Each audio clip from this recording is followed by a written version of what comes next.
আল্লাহ আল্লাহ আল্লাহ আল্লাহ।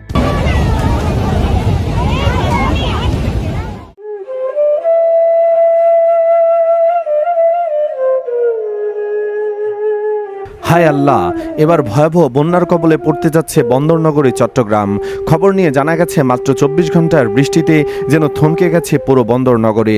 রাস্তায় হাঁটু পানি নয়, কোথাও কোথাও কোমর সমান পানি। দোকানপাট তলিয়ে যাচ্ছে, যান চলাচল বন্ধ। আর এবার পানিতে ডুবেছে দেশের সবচেয়ে গুরুত্বপূর্ণ চট্টগ্রাম বন্দরের ইয়ার্ডও। তাহলে কি আরও বড় বিপর্যয়ের দিকে এগিয়ে যাচ্ছে চট্টগ্রাম? বিস্তারিত জানতে ভিডিওটি শেষ পর্যন্ত দেখুন। দর্শক, চট্টগ্রামে চলমান অতি ভারী বর্ষণ নতুন করে জনজীবনকে বিপর্যস্ত করে তুলেছে।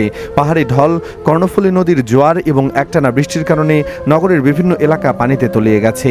পতেঙ্গা আবহাওয়া অফিসের তথ্য অনুযায়ী গত 24 ঘন্টায় চট্টগ্রামে 330.8 মিলিমিটার বৃষ্টিপাত রেকর্ড করা হয়েছে। শুধু সকাল 6টা থেকে 9টার মধ্যে 60 মিলিমিটার বৃষ্টি।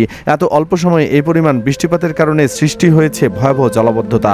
আগ্রাবাদ, কাতালগঞ্জ, কাপাসগোলা, ফরিদারপাড়া, চান্দগাঁও, হালিশহর, রামপুর এবং আনন্দী সহ অনেক এলাকায় হাঁটুপানি থেকে কোমর সমান পানি জমেছে। কোথাও যানবাহন চলাচল বন্ধ, কোথাও মানুষ নৌকার মতো ঠেলে রিক্সা পার করছেন। কাট্টল্লী ঈশান মহাজন সড়কে গাছে ভেঙে পড়ায় যান চলাচল বন্ধ হয়ে গেছে।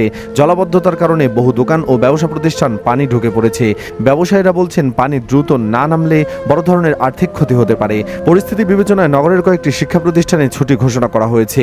অন্যদিকে দেশের অর্থনীতির জন্য অত্যন্ত গুরুত্বপূর্ণ চট্টগ্রাম বন্দরও দেখা দিয়েছে সংকট। ভারী বর্ষণ ও জোয়ারের পানিতে বন্দরের একাধিক ইয়ার্ড প্লাবিত হয়েছে। এতে আমদানি করা পণ্যের নিরাপত্তা নিয়ে উদ্বেগ তৈরি হয়েছে। সংশ্লিষ্ট দায়িত্বশীলরা জানিয়েছেন পণ্যের কায়িক পরীক্ষা ব্যাহত হচ্ছে এবং পরিস্থিতি দীর্ঘায়িত হলে কন্টেইনারের জট তৈরি হতে পারে, যার প্রভাব পড়তে পারে আমদানি রপ্তানি কার্যক্রমও। এখন সবার একটাই প্রশ্ন, বৃষ্টি যদি আরও চলে তাহলে কি চট্টগ্রামের পরিস্থিতি আরও ভয়াবহ হবে? আবহাওয়ার দিকে নজর রাখছেন সংশ্লিষ্টরা, আর নগরবাসীর অপেক্ষা করছেন পানি নামার। অন্যদিকে চট্টগ্রাম নগরের মুরাদনগর এলাকায় রেললাইনের বিভিন্ন অংশে 15 ইঞ্চি পর্যন্ত পানিতে তলিয়ে যাওয়ায় চট্টগ্রাম বাজারের অন্যদিকে চট্টগ্রাম নগরের মুরাদপুর এলাকায় রেললাইনের বিভিন্ন অংশে 15 ইঞ্চি পর্যন্ত পানিতে তলিয়ে যাওয়ায় চট্টগ্রাম কক্সবাজার রুটে ট্রেন চলাচল সম্পূর্ণ বন্ধ ঘোষণা করেছে বাংলাদেশ রেলওয়ে। এতে ঢাকা থেকে চলাচলকারী দুটি এবং চট্টগ্রাম থেকে চলাচলকারী দুটি মোট 4 জোড়া ট্রেনের সময়সূচি ব্যাহত হয়েছে। ফলে শত শত যাত্রী ও পর্যটক দুর্ভোগে পড়েছেন।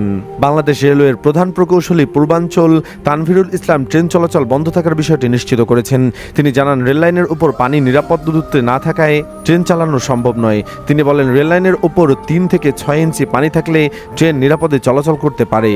কিন্তু আজ সকালে 16 শহর 2 নম্বর গেট থেকে কালুরঘাট পর্যন্ত বিভিন্ন স্থানে পরিমাপ করে দেখা গেছে কোথাও কোথাও পানির উচ্চতা 15 ইঞ্চি পর্যন্ত পৌঁছেছে।